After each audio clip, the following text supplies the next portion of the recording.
Sananan Timor Fiar, Primeiro-Ministro Sheila Forrainak Tuka ba Indonésia. Tenente-General reformado Lerianan Timor ba jornalista televisão Timor Post sexta-feira lorong ida fulang março tinan rihun rua nulu resinghat. Hafoi participa missa agradecimento ba aniversário lorong veteranos badalahitu e a igreja balidi dili.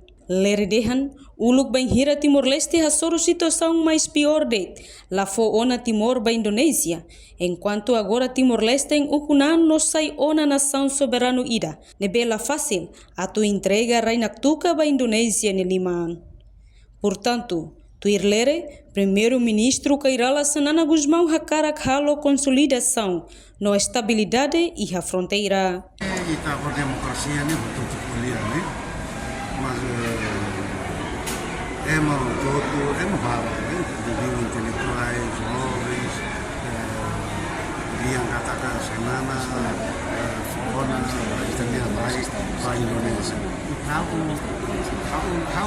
uma fia. Mas se Sanana for, há rasa contra Tony Mano. Mas há uma fia katakan, minha nunca foi. Situação que atliu.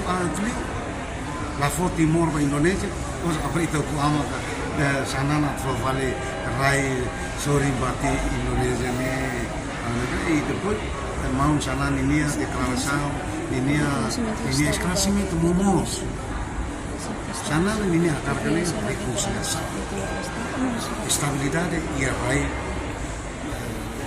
digamal na fronteira porque Siori oposiwan, sorry mai oposiwan. Ako isa persirane la pena, persirane harapan dia. Mas tayo kalau sedih, kayaknya ini Timor. Dia não me compreende. Reportagem Sabina Sansa, Televisão Timor Post.